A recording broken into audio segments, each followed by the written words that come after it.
Welcome to Spectrum News at 4, coming to you live from Uyo. My name is Ofonono Joseph. Let's take a look at the top stories. Federal government approves temporary use of Lagos-Calabar Coastal Road after gas tanker accident. NSA offers to brief media on Trump's genocide claim against Christians in Nigeria. Plus, officials say earthquake kills 20, injures over 500 in Afghanistan. Stay tuned for details of these stories and more in just a moment.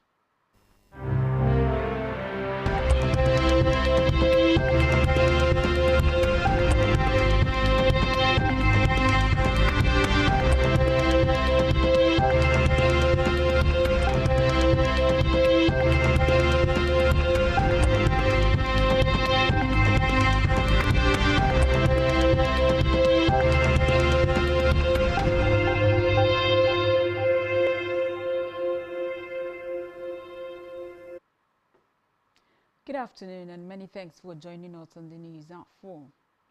We begin the news at noon from the national scene where President Bola Tinubu is expected to meet with his United States counterpart Donald Trump over the recent claims of Christian genocide in Nigeria.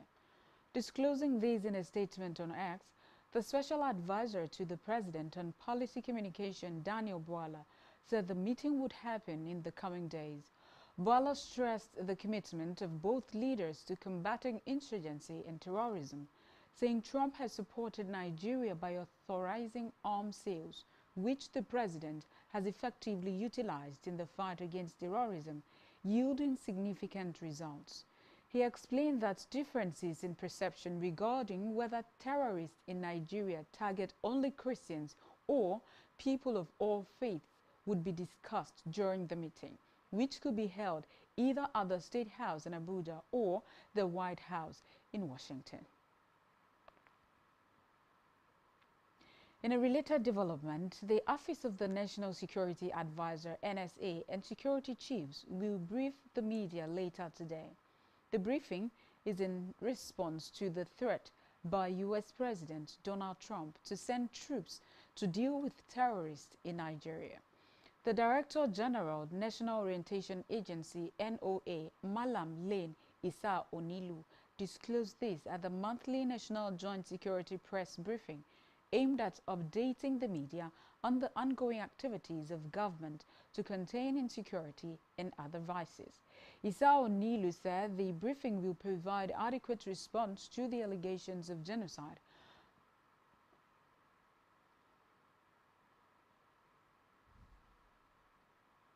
Moving away from that, the Federal Ministry of Works has approved the temporary use of the Lagos-Calabar Coastal Road to ease traffic congestion caused by a gas-laden tanker accident at the Chisco axis, inward Victoria Island, Lagos. The development was announced in a statement posted on X today by the Lagos State Strategic Management Authority, LASMA. According to the statement, the decision was reached following the disruption caused by the overturned tanker on the main carriageway, which led to major traffic delays in the area. The statement was signed by the Lagos State Commissioner for Transportation, Oluwaseun Osiyemi, who urged motorists to cooperate with traffic officials and exercise caution while navigating the alternative route. From the Red Chambers, where the President of Nigeria Senate, Godswill Akpabio, has denied ever making a reckless statement in reaction to the threats by the American President Donald Trump to carry out military action against Nigeria over perceived killing of Christians in the country. The offending statement was said to have been attributed to Akpabio by a media platform in which the Senate President was quoted insulting President Trump and asking him to face American challenges. Eseme Eyibo, Special Advisor on Media and Publicity, Office of the President of the Senate, said that his principal never made the statement either publicly or privately. He challenged the media platform to make public the source of its information on where the Senate President made the offending statement. In education, the Nigerian Education Loan Fund, NELFund, has said that the student loan scheme has crossed 1 million applications on its official portal. The organization noted that this marked one of the biggest uptake levels for a government-backed social scheme since the start of President Bola Tinubu's administration.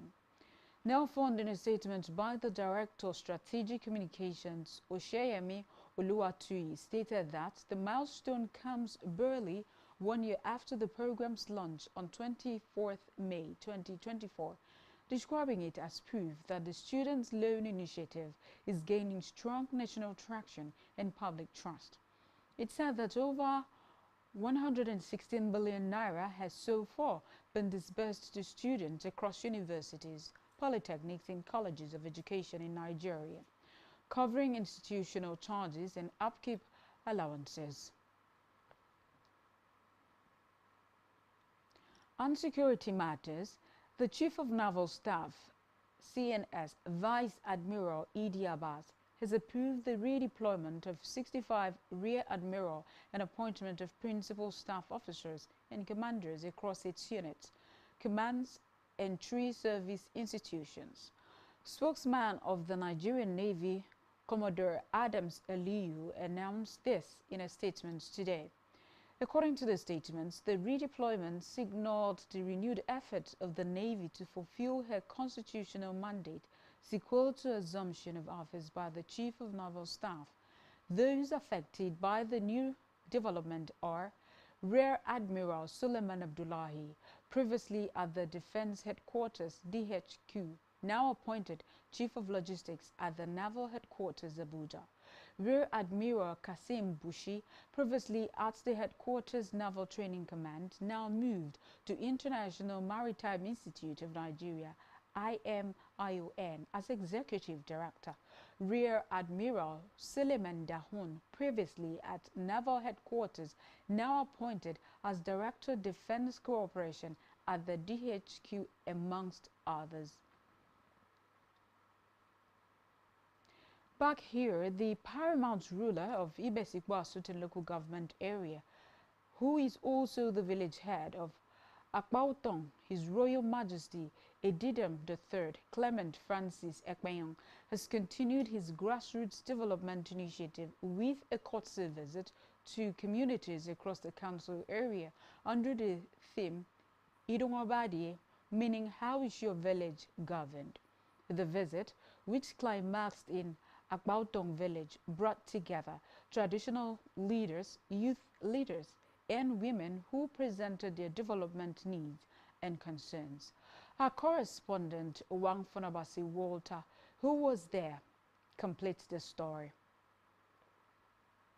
Area as community members trooped out to welcome the paramount ruler of Ibesikwa-Asutan, who is also the village head of Akbautong, His Royal Majesty Edidam III Clement Francis Ekpenyong, on his developmental tour of villages in the council area. The initiative, now in its second year, seeks to engage residents directly, listen to their needs, and strengthen grassroots participation in governance. We have about 79 villages in Ibesikwa-Asutan, and it was the hope that we should catch whatever problems we have in the communities, in the villages, so that we can address it to the government, to the local government, and even by ourselves.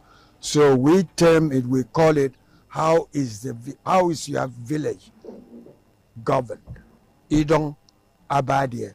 So this is behind how we can improve the community. We try to find out what ways the village can track money. It is not the government alone who can help the people. The people, we can help ourselves. And even here in Akbautong, we have a system called Do It Yourself. So we collect money either from the citizens. In that case, we have to tell the local government what we're going to do. And we seek permission from the local government who will approve and then we can attract some small fee, like 2,000, 5,000 for projects that the village cannot handle by itself. And the second major way is we take the money from palm fruit, the wild palms, which our forefathers had in our community. We call it order to harvest, embargo. We commit embargo for the construction of whatever projects we have. The visit also served as a platform for village heads, youth leaders, women groups, and family representatives to present their needs and express appreciation for the royal father's intervention in the area. Some of our efforts are yielding results. Like some communities like Akpautong here, before we even came, the Prime Minister was consistently complaining about lack of light and transformer. It wasn't long because we drew the attention of the local government chairman.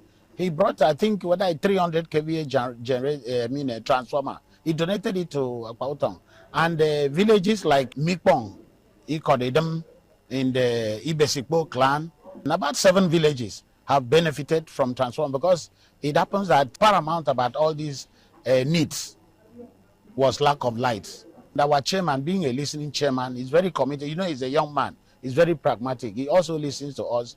Not that it's not easy to satisfy everybody, but as far as his effort is concerned, we commend him. He has given over 7 communities transformer, brand new, and they are enjoying light now. If you look behind you, you notice that you have new electric poles here and cables, courtesy of the chairman. So that is what the purpose of this project. The chairman, Traditional Rulers Council, Etidong Uwem Eded, while setting the tone for the event, said the visit was to interact directly with the people, assess their welfare, evaluate the performance of community leaders, and document their priority needs.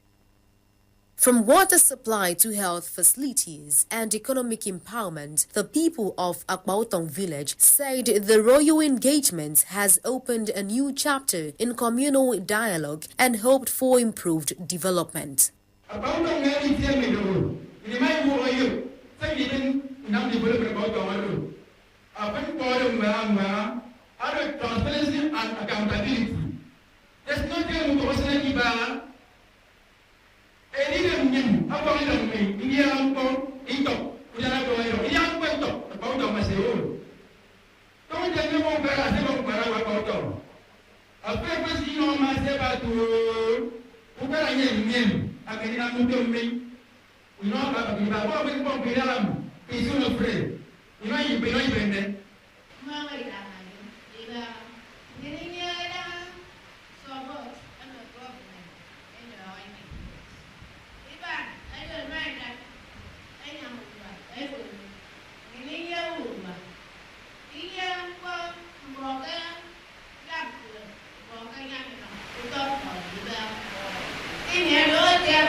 Other residents also appealed for a functional health care center and rehabilitation of the access road leading to the palace, stressing the importance of sustained peace and development in the community. With cultural displays and community participation, the visit highlighted not just leadership but a royal commitment to inclusive and people-driven development in Ibesikbo Asutan local government area. Wang Fonabasi Walter, reporting for Spectrum Television. Moving now to Africa, Tanzania's Samia Hassan was inaugurated as president today, with an internet blockout still in place after election protest in which the opposition says hundreds were killed by security forces. The Electoral Commission said Hassan won 98% of the vote. She was sworn into office despite the main opposition party, Chadema, which was barred from running, rejecting the results. It has called for fresh elections, saying last Wednesday's vote was a sham.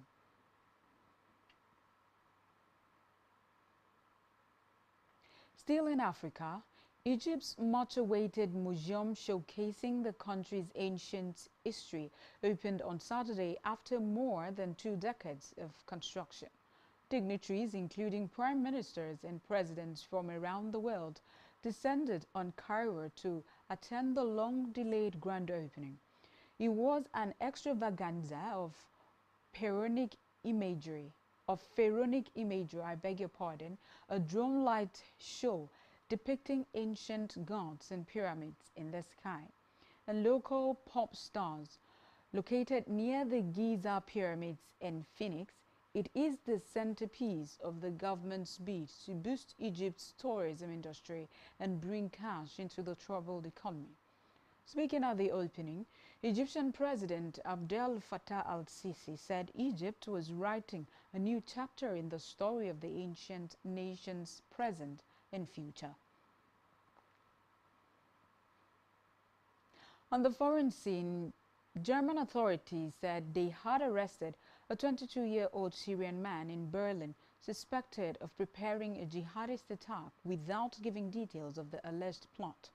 The suspect, arrested in the capital's southern New Kalin district, appeared before an investigating judge and was ordered remanded in custody. According to a joint statement from Berlin police and prosecutors, he is suspected of preparing an act of serious violence against the state, as well as spreading propaganda material of anti-constitutional and terrorist organizations.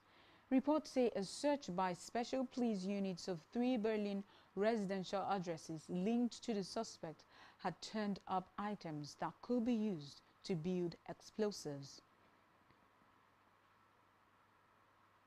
Still on the foreign scene, authorities said today that a strong earthquake killed at least 20 people in northern Afghanistan just months after another deadly tremor that left the country reeling.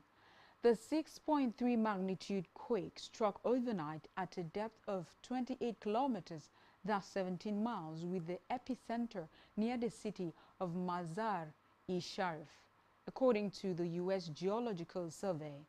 Afghan Health Ministry spokesman Sharafat Zaman told journalists today that based on the information so far received, 534 people have been injured and more than 20 fatalities have been taken to hospitals in Samangan and Balkh provinces.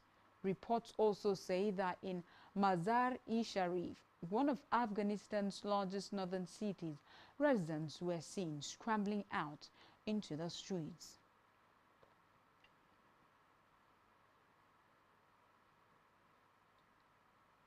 Still to come in the news. Singer Alcaraz to meet in South Korea exhibition match. Stay tuned for details of these in a moment.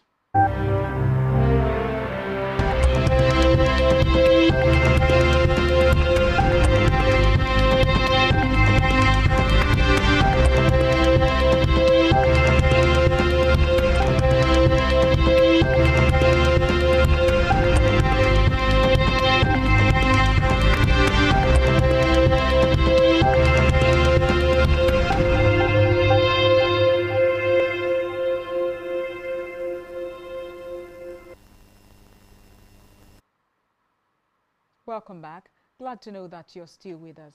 Now we conclude the rest of our news stories. On our business news, the Manufacturers Association of Nigeria, MAN, has projected a much improved performance of the sector in 2026 with an expectation of 3.1% real growth and a contribution of 10.2% to the real gross domestic product (GDP) in the coming year. MAN's Director of Research and Economic Policy Division, Dr. Oluwaseun Oshidikbe, who met the projections during the presentation of MAN CEO's Confidence Index (MCCI) report in Lagos, hinged the outlook on favorable oil prices, rising foreign investment, stable energy costs, and the effective implementation of key industrial and fiscal policies. Speaking further on the requisite conditions to achieving the improved outlook, Osidikbe said the Naira is projected to appreciate further to 1,300 Naira to 1,400 Naira per dollar, driven by global oil price recovery, stronger external reserves, robust export earnings, increased foreign investment, and remittance inflows. Still talking business, the price of liquefied petroleum gas (LPG), otherwise known as cooking gas, has remained high despite assurances from marketers that the product will return to its pre-October price range of 950 Naira to 1,000 Naira per kilogram. A visit to some gas stations in Lagos shows that the product was sold yesterday at between 1,200 Naira and 1,400 Naira per kilogram. Further investigation revealed that retailers that buy the product in large quantities of between 150 to 200 kilogram pay 1,104 Naira.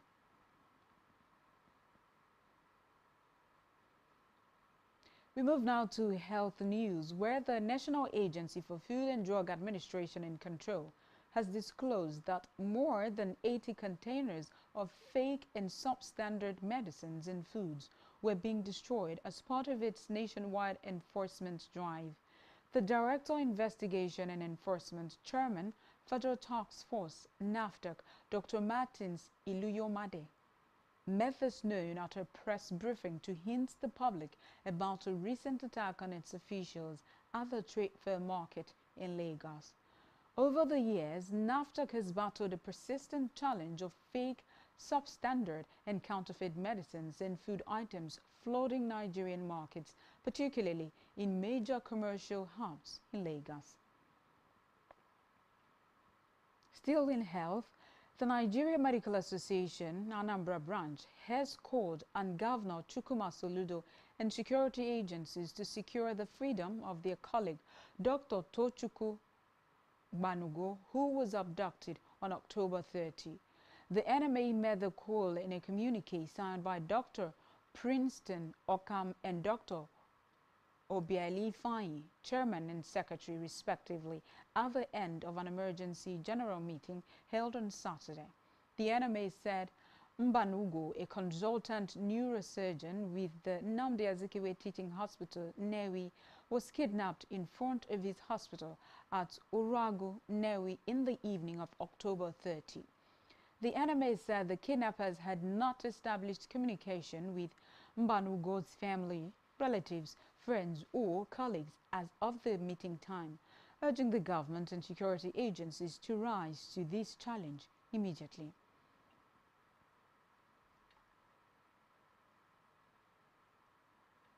We move now to sports news, where Lamine Yamal and Marcus Rashford struck for Barcelona as they earned a 3-1 win over Elche in La Liga on Sunday to bounce back from last weekend's Clásico defeat.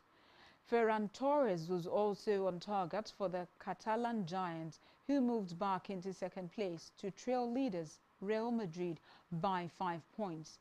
Barca continued to struggle in defense, and Elche had chances to cause an upset, scoring through Rafa Mir, with a striker also twice hitting the woodwork.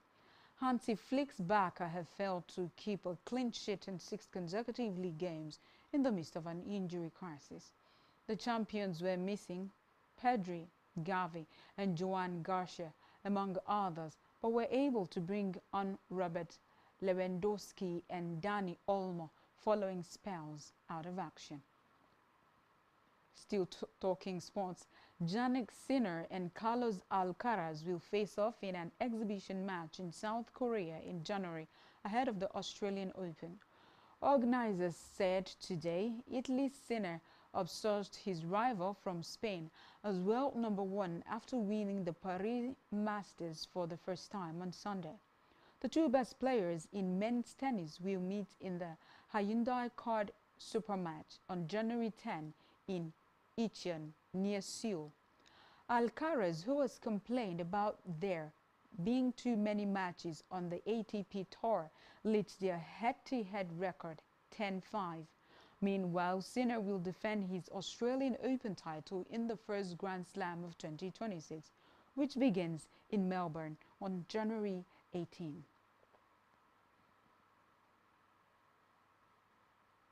On our entertainment news, late American singer Michael Jackson has been crowned the highest paid deceased celebrity of 2025 by Forbes magazine, raking in an estimated $105 million in pre-tax earnings. The king of pop's financial dominance is attributed to a lucrative deal with Sony Music, where the estate sold a 50% stake in his master recordings and publishing catalog for a whopping $600 million. Jackson's estate has generated a sum of $3.5 billion since his passing in 2009, solidifying his position as the most posthumously successful celebrity of all times. And that's all we have for you at this time. To ensure to follow us on all our social media handles and subscribe to our YouTube channel, all of which you can find on our website, Spectrum TV Live.ng. You have been watching Spectrum News at 4. My name is Ofonono Joseph. Good afternoon and enjoy the rest of your day.